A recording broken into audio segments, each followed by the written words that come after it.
반갑습니다. 황금돼지 송양원입니다. 네. 네. 구독자분이랑 오프라인으로는 처음 만나요.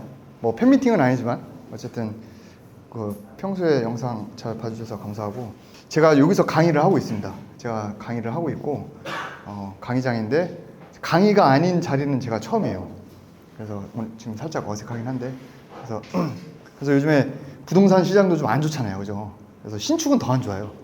안 그래도 이제 부동산 투자에 어떻게 보면 좀 끝판왕이라고 할 수 있는데, 그것도 이제 잘 될 때도 사람들이 할까 말까 하는데 안 그래도 안 좋으니까 사람들이 좀 그래서 이런 부분에 대해서 좀 그 유튜브 영상에서도 얘기를 하지만 그래도 한번 이렇게 모임도 하고 하면은 관심 있는 분들한테 좀 더 이제 자극도 되고, 그러 겸사겸사 하면서 이제 얼굴도 좀 뵙고 그렇게 하려고 자리를 만들었습니다. 그래서 오늘 자 간단하게 이제 여러분들 결국 부동산에 관심 있는 분들이고, 그 다음에 제 채널을 뭐 구독했는지 안 했는지 모르겠지만 한번 꺼내봐요. 있어? 있어? 그래서 구독했는지 안 했는지 모르겠지만 어쨌든 제 커뮤니티 보고 오신 거잖아요, 그죠?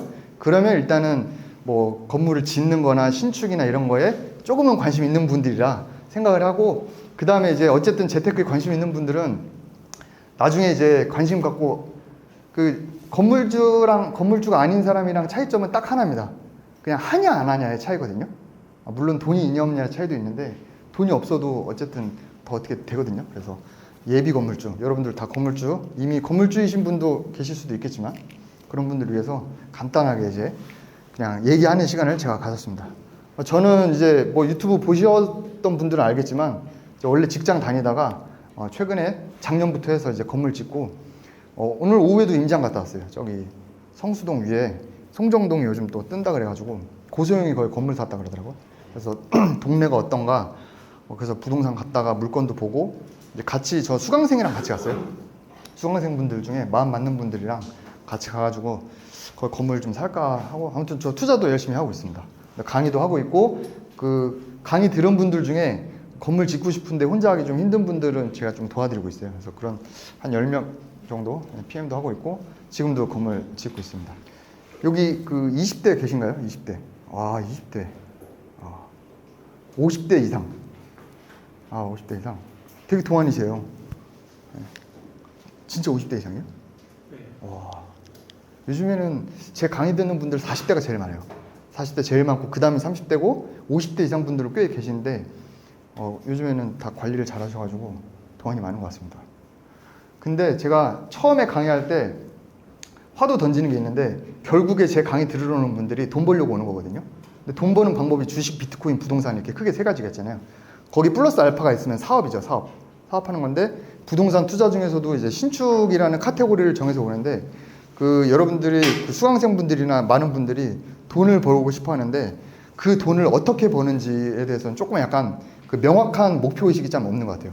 그러니까 내가 예를 들면 통장 잔고가 3억이 있는데 이 3억을 가지고 4억, 5억으로 불릴 것이냐, 아니면 내가 3억이 있는데 내가 50대 이상이고 빨리 은퇴를 하고 싶으니까 현금 흐름을 만들고 싶냐, 그래서 자산을 늘리는 거냐 현금 흐름을 만드는 거냐, 이제 이거에 대한 명확한 포지션이 좀 있어야지만 그 신축을 하든, 그 다음에 부동산 투자에서도 아파트 갭 투자도 있고 상가도 있고 뭐 지산도 있고 뭐 여러 가지 있잖아요. 그래서 내가 그 목표하는 자산에 대한 그 커리어라고 해야 되나?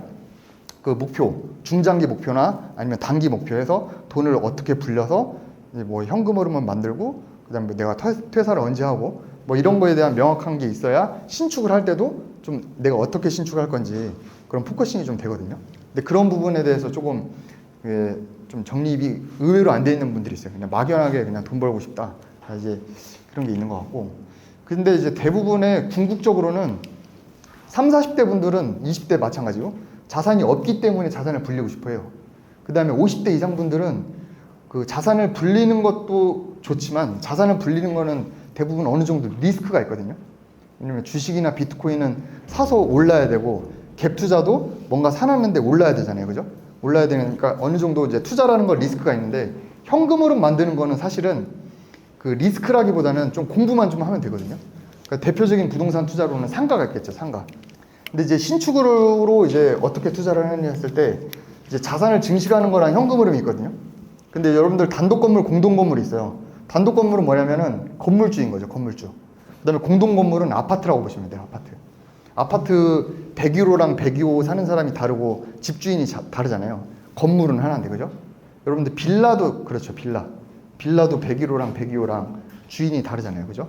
근데 단독 건물은 다가구나 아니면 이제 뭐 그런 상가주택 같은 거, 그냥 건물주가 하나인 거. 이제 이런 거는 내가 자산을 불리겠다라고 하면은 지어서 매각하는 게 가장 대표적이죠. 통매각 하는 거고, 공동건물은 여러분들 분양받는 거죠. 분양을 받는 게 아니고 분양하는 거죠. 그래서 아파트 청약 받아보신 분 계세요? 청약 받았을 때 기분이 어땠어요? 그냥 그랬어요? 역시 돈이 많은 것 같아요. 왜 오셨어요? 네? 청약 받으면 기분 좋지 않나요? 못 받아서 안 달라잖아요. 그 굉장히 높잖아요, 경쟁률이. 근데 건설사 입장이나 아니면 시행사 입장에서는 그런 수분양자들이 어떻게 보면 호구일 수 있는 거지. 네. 왜냐, 땅값이랑 건축비랑 뭐 이런 거 막 마진 다 껴가지고 결국에 돈 내는 사람은 수분양자거든요. 그러니까 여기서 이제 신축이라는 거는 부동산 투자에서 보면은 수요자가 아니고 공급자가 되는 거니까. 예. 그래서 내가 분양을 받는 게 아니고 지어서 분양을 해버리는 거. 예. 그런 게 있고, 단독 건물 이제 현금 흐름 같은 경우는 월세죠. 다 월세.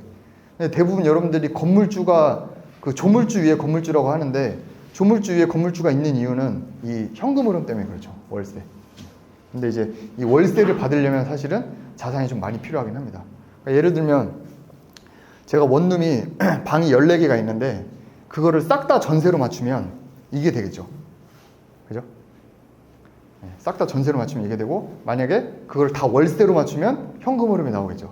근데 월세로 맞추려면 그 전세 세입자를 다 빼줘야 되잖아요. 보증금을 빼줘야 되니까 좀 큰 돈이 필요하다. 그래서 대부분은 이거를 원하는데 내가 돈이 없기 때문에 일단은 이거를 많이 하시는 것 같고, 그거를 신축으로 하려고 하면은 이제 이런 방법이 있다, 이렇게 소개를 해드리는 겁니다. 이거는 이제 제 유튜브 영상에도 소개됐는데, 이제 뭐 제가 처음 지은 건물이거든요. 땅을 4억 주고 샀어요. 4억 주고 샀는데 대출 3억 받고, 공사비 5억인데 이제 대출 3억에다가 제가 외상을 이제 2억을 받았죠. 그래서 이거 건물 짓는데 10억이 들어간 거죠. 건물 짓는데 원가 10억인데 제 돈 2억 들어가고, 이 건물을 담보로 대출을 4억을 남겼어요. 4억 남기고 그 전세를 놨죠. 전세를 놔서 보증금이 8억 들어오니까 제 통장에 대출 4억에 보증금 8억, 그러니까 12억이 들어오는데 건물 짓는데 10억 들어갔잖아요. 그러니까 2억이 풀피가 된 거죠. 그러니까 원래는 내 돈을 2억 가지고 했는데 이렇게 풀피가 되면서 이제 통장 잔고에는 4억이 남게 되고, 이 대출 남긴 4억에 대한 이자는 일부 월세를 내서 이제 충당을 하는 구조로, 그렇게 해서 자산을 불리고 있습니다. 내가 자산 증식을 할 때 이 건물을 짓는데 내 돈이 2억이 들어갔는데, 이거를 만약에 자산을 증식한다라고 하면은 현금 흐름을 받지 않고 그냥 추가로 2억을 만들 거냐, 아니면 내가 지금 당장 현금 흐름이 필요하다 그러면 2억을 박아놓고 월세 125만 원을 받을 것이냐, 이제 이거에 대해서 선택을 하면 되고, 건물을 짓는 행위 자체는 똑같아요. 행위 자체는 똑같고, 나중에 세팅을 어떻게 하느냐에 차이가 있고, 만약에 여러분들이 제가 처음에 얘기했던 자산 증식 현금 흐름에 대한 뭔가 방향성이 딱 정해졌을 때 극단적으로 난 자산 증식으로 가겠다라고 하면은 이런 건물보다는 오히려 건물을 지어서 팔아버리는 거, 그거는 투자는 아닌 거예요. 투자는 아니고 그냥 사업 뭐 그렇게 해도 된다. 그래서 여러분들이 그 부동산을 살 때, 제가 이제 신축 수업을 하고 있는데, 그 제가 이제 신축도 해보고 강의도 하고 이제 상담도 되게 많이 하고 그 현장에서 뭐 임장도 많이 하고 이제 그러면서 제가 느낀 건 뭐냐면은, 제가 보니까 땅값이 떨어진 적은 없는 것 같아요. 제가 아까 오후에도 송정동 가가지고, 그 성수동 위에 송정동 아세요? 네, 거기도 요즘 뭐 좀 뜨거워진다고, 뭐 7년 전에 연남동을 보는 것 같다 막 그런 소리를 하더라고요. 가보니까 카페들이 막 스물스물 생기고 있어요. 근데 거기 평당가가 작년에 4천, 5천에 거래되던 게 요즘에 7천, 8천 합니다. 평당. 근데 요즘에 사실 요즘 부동산 시기가 안 좋고 금리가 높아져가지고 살 사람이 없을 것 같잖아요. 살 사람이 없으면 팔려고 하는 사람은 좀 낮춰야 될 거 아니야. 안 낮춰요. 되게 군조가 있고 안 낮추다 보니까 좀 거래가 그래서 좀 뜨물뜨물하긴 한데, 그래도 팔려고 하는 사람들은 그 시세대로 팔기 전까지, 그러니까 땅을 가진 사람이 낮춰서 파는 경우는 잘 없는 것 같아요. 뭐 낮춰도 1, 2천 낮추지, 내가 지금 10억짜리 땅 갖고 있는데 이거는 8억, 7억 이렇게 낮추진 않거든요. 한번 거래가 됐던 거는. 그래서 아파트랑은 조금 결이 다른 것 같아요. 그래서 여러분들이 결국에는 부동산이라는 거는, 저는 아파트도 대지 지분이라는 게 있기 때문에 땅이라고 볼 수도 있지만, 사실은 아파트나 오피스텔은 상품이라고 볼 수 있고, 제가 얘기하는 건물주라 되라, 건물을 지어라라는 거는 그 건물에 대한 건축물을 보라는 게 아니고 그 본질은 땅을 보라는 거예요. 땅은 사실은 여러분들 그래프 보시면 아시겠지만 아무리 뭐 보수 정권이 들어오더라도 뭐 이렇게 막 하락하거나 이러진 않아요. 물론 이제 아파트 미친 듯이 오를 때 땅도 미친 듯이 오르진 않지. 근데 굉장히 견고하고 흔들림이 없기 때문에 여러분들이 소유권을 가지고 있고 시간 싸움만 버틸 수만 있으면 사실은 나중에 돈 되는 건 다 이거인 것 같고, 결국 연예인들, 운동선수, 뭐 그 다음에 돈 많이 버는 사업가들이 결국 다 사업으로 돈 벌고 뭐 엔터테이너로 돈 벌고 해가지고 결국 종착지는 그냥 땅인 것 같아요. 뭐 권상우, 뭐 김태희, 비 다 이렇잖아요. 운동선수 그렇고 서장훈, 그죠? 그래서 제가 이제 마지막으로 하고 싶은 거는 제 강의 듣는 분들이 지금까지 제가 1년 넘게 강의했는데 제 정규 강의 들은 분들만 600명이 넘어요. 600명이 넘는데 그 중에 건물을 지은 분이 몇 분일까요? 실행으로 옮기신 분이 10%라고 제가 유튜브에서 얘기했죠. 실제 제가 그 건물 짓는 분들만 단톡방에 모아놨거든요. 60명이 안 됩니다. 51명? 사실은 10%도 안 돼요. 강의 듣고 몰래 이제 건물 짓는 분들 합치면 거의 한 10% 될 것 같은데, 그래서 제가 봤을 때 강의 100날 들어봐야 다 잃어버리고, 근데 내가 이제 건물 짓는 거 많이 임장 다니고 발품 팔고 눈에 본 거는 이제 기억에 많이 남겠죠. 근데 다 필요 없고 사실은 직접 해본 것만 나한테 남을 수 있으니까, 뭐 여러분들 미니 토크도 오고 뭐 유튜브도 보고 뭐 다른 강의도 들으시고 많이 하겠지만 이제 듣고 보고 이런 것도 중요한데 결국에 여러분들 실행하는 게 제일 중요한 것 같다. 안녕하십니까. 저는 이제 경매하는 직장인 경장인으로 활동하고 있는 본명은 정규범이라고 하고, 제 소개를 좀 간단히 드려보면요. 뭐 저는 뭐 경장인이라는 회사를 또 운영을 하고 있고, 여러분들도 지금 파이어족을 꿈꾸고 있어서 이제 이런 거를 참여하셨다고 생각을 해요. 그래서 저는 어쨌든 뭐 이렇게 대부분의 분들이 약간은 부러워할 수도 있는 자체적으로 이제 퇴사를 해서, 대리도 달기 전에 퇴사를 해서 어쨌든 뭐 약간의 경제적 자유를 이뤘고요.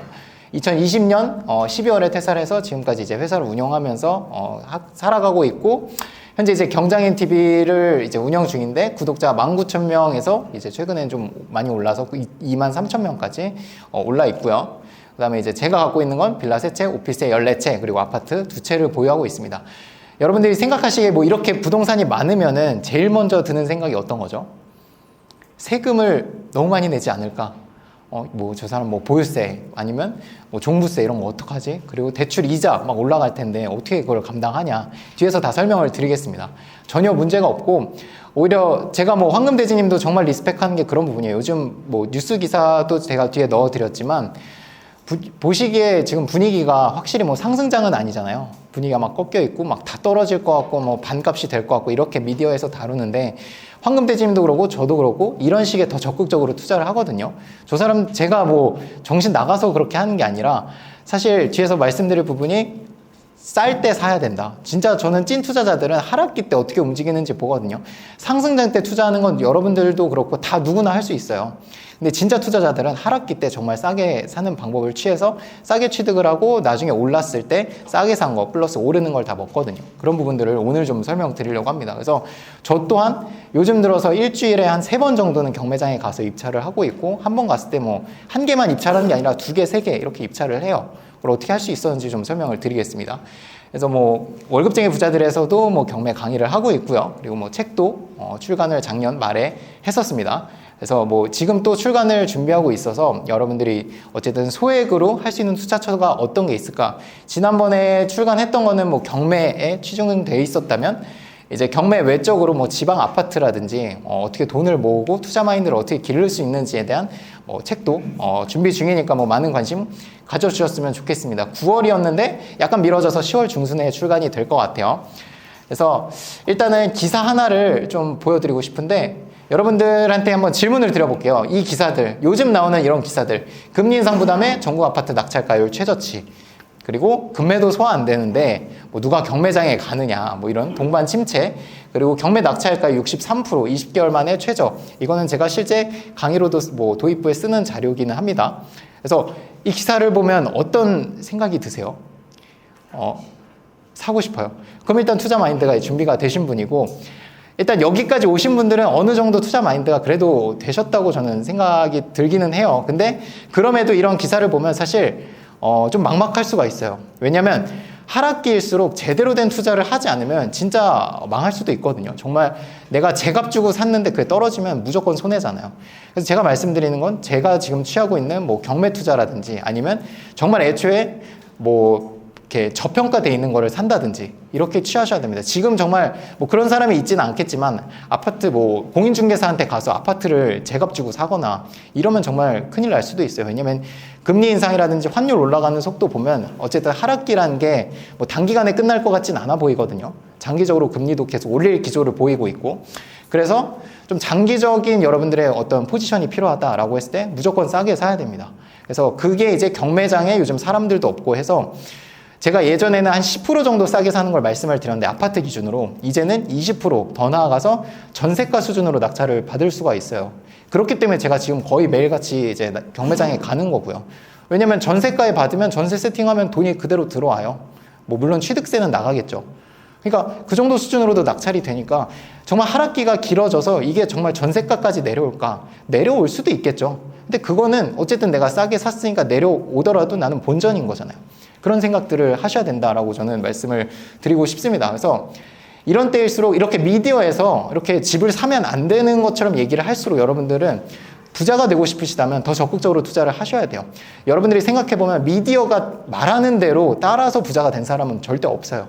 반대로 움직이고 있습니다. 제 주변에 뭐 그래도 부동산으로 부를 이뤘다는 어떤 회장님들이나 나이가 좀 있으신 분들은 무조건 반대로 움직여요. 저도 어릴 때부터 그분들을 좀 보고 자랐기 때문에 좀 그렇게 하고 있거든요.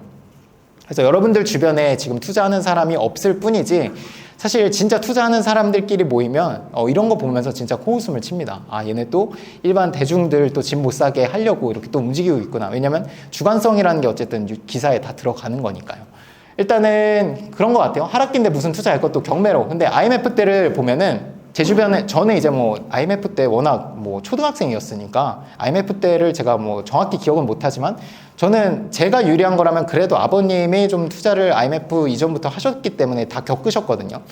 근데 여러분들도 뭐 들으셨을 거예요. IMF 때, 그러니까 IMF 때 집을 던진 사람이 돈을 부자가 지금 시점에서 부자가 됐나요? 아니면 집을 그때 싸게 산 사람이 부자가 됐을까요? 전자일까요? 후자일까요? 집을 던진 사람과 그때 헐값에 집을 산 사람 또는 뭐 건물을 산 사람. 그게 딱 저희 아버님은 뭐 그때는 투자를 적극적으로 하진 않았고 저희 이제 큰아버님, 저희 아버님의 형님이 그때 막 말도 안 되는 건물들을 막 헐값에 사는 거예요. 막 조그만 건물들, 막 홍대에 있는 건물, 뭐 강남에 있는 건물. 그게 지금 몇백억 막 이렇게 되거든요. 재건축을 해서. 그러니까 저는 그걸 보면서 자랐기 때문에 무조건 하락기 이런 때는, 그러니까 제값에 사면 안 돼요. 절대 제값에 사면 안 됩니다. 헐값에 사는 거예요. 그거에 가장 좋은 수단이 경매라고 저는 보거든요. 그래서 헐값에 나온 진짜 부자들은 그러니까 정말 싸게 나왔을 때 그거를 사서 싼 값에 사서 나중에 오르는 걸 다 먹는다라는 걸 말씀을 드리고 싶습니다. 그래서 경매 투자하는 사람들한테 이렇게 하락기는 위기이자 기회예요. 왜냐면 경매장에 아무나 올 수 없거든요. 저희같이 마인드가 열린 분들만 와서 살 수 있어요. 생각을 해보세요. 그냥 공인중개사 가서 사는 것도 미친놈 소리를 듣는데 하물며 경매장에 가는 사람들은 제정신이 아닌 거죠. 근데 그런 사람들이 진짜 부자가 된다니까, 돈을 벌고. 어쩌면 이미 부자일 수도 있고. 제가 생각하는 하락기 투자 방법은 저평가 딱 두 가지인 것 같아요. 일단은 큰 골자는 저평가된 자산을 투자를 하고요. 그게 이제 원룸 오피스텔이라고 말씀을 드린 거고, 그러면 저평가된 게 아니고 아파트나 빌라는 저평가를 내가 만들면 되죠. 싸게 사면 되는 겁니다. 그게 경매로 오피스텔을 볼 수도 있죠. 그러면 저평가된 거를 내가 경매로 더 싸게 사면 더 마진이 있겠죠. 그리고 세금 중과 대출 규제를 피하려면 비규제 지역, 그렇죠? 비규제 지역은 대출 규제가 없으니까 실거주를 안 해도 대출이 나옵니다. 그리고 공시가 1억 이하를 통해 취득세 중과를 피하고요. 그리고 업무용 오피스텔을 통해서 취득세 중과도 피하면서 어쨌든 종부세 합산도 빠질 수가 있습니다. 그래서 이거를 통해서 조합을 여러 개를 가져갈 수 있어요. 경매로 비규제 지역을 본다던가, 경매로 공시가 1억 이하 이렇게도 할 수 있고, 경매로 원룸 오피를 볼 수도 있고, 이 조합으로 저는 계속 지금 입찰을 하고 있는 거예요. 그래서 이런 부분들 말씀을 드리고, 더 구체적인 건 뭐 제 유튜브 영상이라든지 어쩔 수 없이 이게 그렇게 되네요. 강의에서 뭐 시간을 좀 넉넉히 갖고 뭐 말씀을 드릴 기회가 있으면 더 좋을 것 같습니다. 여러분 안녕하세요. 반갑습니다. 예. 제가 이제 저를 아시는 분이 있을지 모르겠지만 저는 이제 유튜브를 하고 있는데, 많은 사람들이 유튜버라고 하면 말도 잘할 것 같고 되게 활동적일 거라 생각하는데 제가 MBTI가 INFP거든요. 그래서 되게 조용하고 부끄러움이 많은 사람이라 좀 긴장이 많이 되긴 합니다. 그리고 20분 안에 여러분들한테 제가 하고자 하는 메시지를 전달하기에는 좀 솔직히 좀 짧아요. 그래서 이걸 어떻게 해야 될까 뒤에서 계속 고민을 하고 있었는데 이거 한 가지만 또 꼭 전달하고 끝내야겠다라는 건 결론이 나왔어요. 그거를 제가 말씀드리도록 하겠습니다. 혹시 여기서 지금 나이대가 워낙 다양하신 것 같은데 투자든 다들 하고 계시는 겁니까? 아니면 안 하고 계시는데 나도 한번 투자를 해볼까? 그 마음에 오신 겁니까? 혹시 투자를 한 번도 안 해보신 분이 있으십니까? 한 번도? 별로 없으시네요. 그러면 이게 지금 다 황금돼지님 유튜브를 보고 오신 거죠? 그쵸? 황금돼지님이 주로 신축을 다루시잖아요. 많은 투자자분들이나 많은 시청자분들이 항상 그런 인터넷이나 이런 유튜브 컨텐츠를 보면서 저거 타이밍이 좋았고 지금은 안 돼. 그냥 저 사람은 운이 좋았을 거야. 그리고 지금 황금돼지님 강의 관련해서 아까 본인이 수익을 어떻게 낼 수 있다고 얘기를 해줬는데도 여러분들의 마음속에 한 곳에는 그래, 저건 저 사람이 잘났으니까. 그리고 저 사람은 운이 좋았고 빨리 했으니까 라고 다들 생각을 하실 거예요. 분명해요. 안 그러면 그런 마음이 없었다면 여러분이 직접 다 했을 거예요. 근데 안 해요. 왜? 저도 제 주변 친구들한테 제가 다 인증하고 하라 해도 절대 안 합니다. 항상 뒷말은 그거예요. 너니까. 넌 원래 열심히 살았고 넌 잘했으니까. 제가 그 말 제일 싫어하거든요. 다들 안 하는데 황금돼지님이 아까 수익을 낸다 했잖아요. 제가 황금돼지님이랑 강의를 하면서 4주차에 제가 2시간 강의를 합니다. 그러면서 인증을 해드려요. 투자를 하면 망하지 않는지. 지금 여러분들한테 지금 제가 한 얘기는 이걸 들으라는 게 아니에요. 그냥 시장을 우리가 잘 들여다보면은 이미 투자자들은 돈을 벌 만큼 다 돈을 벌고 있고 한데 여러분들은 그냥 멀리서 저 사람은 그냥 운이 좋았을 뿐이야. 내가 들어갔다가 나 때부터 망하면 어떡해? 라는 식으로 안 하죠. 제가 이런 식으로 강의를 해드려서 다 보여드리는데 실질적으로 다중주택 같은 경우만 해도 이런 거 보시면 이런 원룸 자취를 한 번쯤 해봤으면 다 아시겠지만 서울에서 이런 원룸 평균 1000에 50만 원입니다. 1000에 50에서 55만 원. 그럼 여러분들은 마음속으로 이딴 집에 어떻게 이렇게 살아? 그리고 유튜브에도 이런 집 막 올라오면 사람들이 엄청 욕하면서 재밌다고 막 보죠. 요즘 누가 이런 데 사냐? 근데 실거주 환경입니다. 다 이런 데 살고 있어요. 이런 거를 월세를 내다가 세입자들이 더 이상 부담되기 때문에 전세자금 대출이란 걸 엄청 받아요. 그럼 또 여러분들은 여기서 그런 말을 할 거예요. 요즘 전세자금 대출 금리 엄청 올라간다는데? 자, 그런데 이 원룸 시장에 전세자금 대출은 어떤 게 들어가냐? 바로 중소기업 청년 전세자금 대출이라는 게 들어가요. 대출 금리가 1.2%의 고정금리의 만기 일시상환 상품입니다. 이게 2년 뒤에 사라져요. 1억을 빌리면 한 달 이자가 10만 원이에요. 그러면 이런 상품을 대부분 다 써서 세입자들이 들어가는데 여러분들은 그냥 뉴스만 보고 금리 올라간다는데 전세는 낮는데 망했네? 안 되네? 그러니까 이게 문제라는 거예요. 여러분들은 그런 걸 잘 들여다보지 않아요. 그래서 제가 이런 걸 다 보여드리려고 한 거예요. 자, 그리고 최근에 오피스텔이 매매가가 엄청나게 올라갔죠. 그리고 막 아까 경장님도 말씀했지만 오피스텔 전세 세팅해서 무피에 살 수 있다. 오히려 풀피 땡길 수 있다. 이런 말도 많이 하잖아요. 대부분 다 요즘 오피스텔을 이런 중소기업 청년 전세자금 대출을 받아서 들어오기 때문에 사람들이 그냥 냅다 전세만 나오면 다 들어가는 상황이에요. 근데 이게 이제 너무 과열되다 보니까 이제는 이걸 악용한 전세 사기범들이 생겨서 전세 사기라는 게 막 나오기 시작했던 거고. 근데 여러분들은 이 시장에 뛰어들어서 보질 않으니까 항상 뉴스 그 한 단락에 휘둘리는 거죠. 그게 저는 정말 너무 가슴이 아픕니다. 다시 한번 말씀드리지만 이 황금돼지님이나 경장님 강의를 들으라 그런 게 아니에요. 그냥 저는 여러분들이 실제로 내가 뉴스에서 본 투자 시장과 직접 본 시장은 다르네 라는 걸 조금이라도 얻어 가셨으면 좋겠다라는 겁니다. 일단 질문 주신 거를 저희가 그 분야별로 나눴어요. 자재비랑 인건비 급등한 이후에 언제쯤 다시 안정을 찾을 수 있을까요?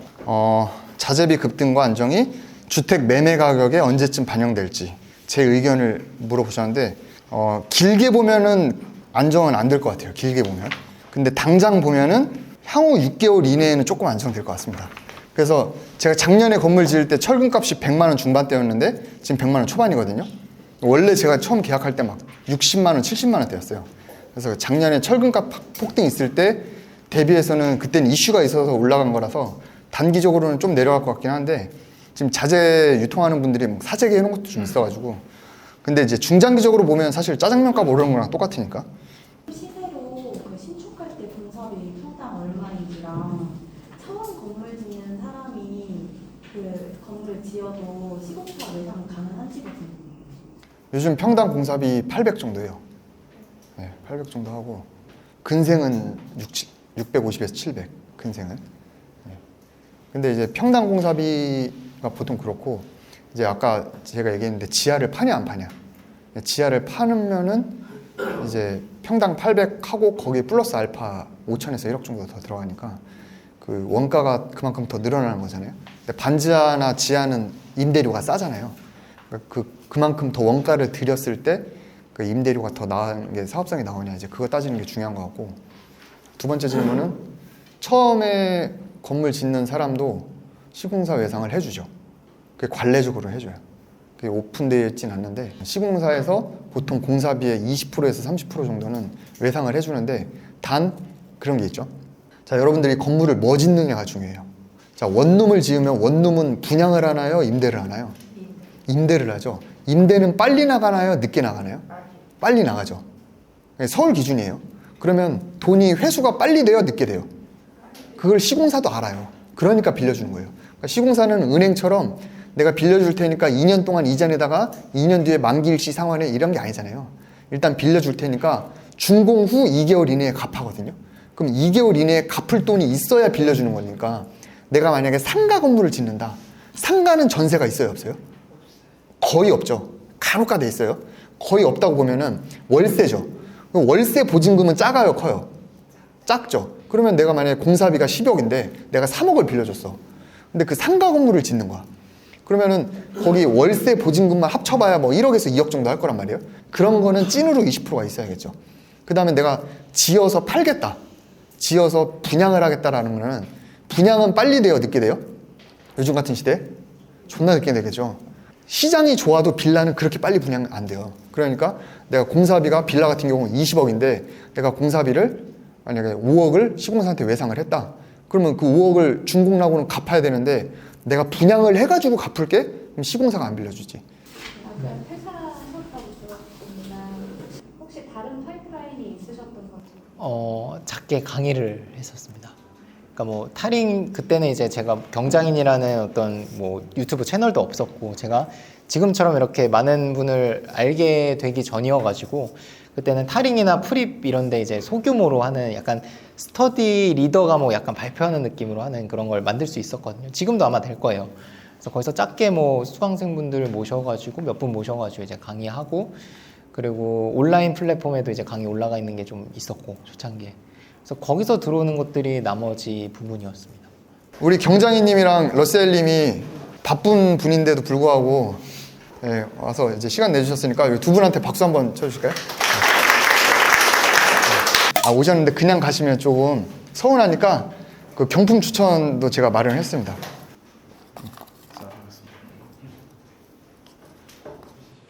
번호 불러드리겠습니다. 이게 보조 배터리 괜찮아요. 제가 이거 촬영할 때마다 좀 꼽으면서 하는데 이거 꽂고 유튜브 떡상을 했거든요. 아마 여러분들도 그 기운 받아가지고 가시면 될 것 같고 번호는 20번입니다. 핸드폰에 항상 이거 충전하시면 대박 나실 겁니다. 아, 표정은 별로 안 좋아 보인다. 그 다음에 경장이님, 최근 경장이님이 네. 9건. 걸리면 나와서 바로 사인을 받으세요, 그냥. 23번. 아, 예, 축하드립니다. 당근마켓에 올리면 안 됩니다. 예, 올라와 있더라고 몇 개. 네. 그 당근마켓 광교에 경장인 책이 올라와 있더라고요. 아, 충격받았어요, 진짜. 아, 자, 여러분 2개 남았습니다. 근데 여러분들 이게 원하던 게 맞나요? 뭐 마지막에 하긴 하는데 금액적으로만 보면 제일 비싼 거긴 한데 일단 경장이님 거부터. 자, 26번. 예. 안 들으셨던 분인 것 같은데? 네. 이거 이제 신청할 때 저 사진을 인증을 하셔야 돼요. 마지막 제 거는요 14번입니다.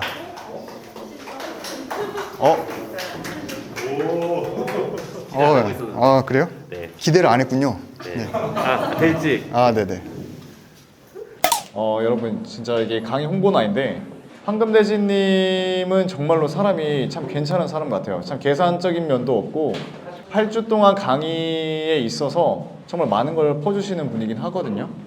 정말 한 번쯤은 들어볼 만한 강의다 생각은 해요. 그래서 여러분들이 이거 듣고 비싼 거 아니야 라고 하지 말고 한번 들어보고 판단해도 늦지 않다라는 걸 꼭 말씀드리고 싶고, 우리 경장님 같은 경우에도 강의를 제가 이렇게 잘 보면은 항상 수강생들이랑 임장도 많이 다니시고 하시더라고요. 그래서 진짜 이 두 강의만큼은 참 혜자스럽다라고 제가 말씀드리고 싶고, 한 번쯤은 들어볼 만하다. 그래서 한번 긍정적으로 생각해 주셨으면 좋겠습니다.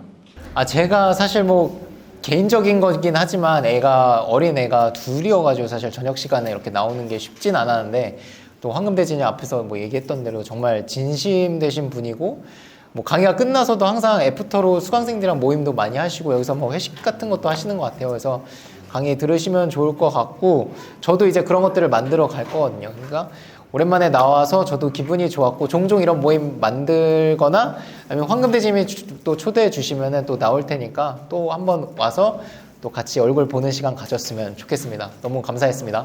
네. 여러분 아무튼 와주셔서 감사하고요. 그 댓글 좀 많이 달아주세요. 네, 좋아요, 구독, 좋아요 해주시고 고생하셨고, 다음에 또 볼 기회가 있으면 보고 또 유튜브에서 뵙도록 하겠습니다. 감사합니다.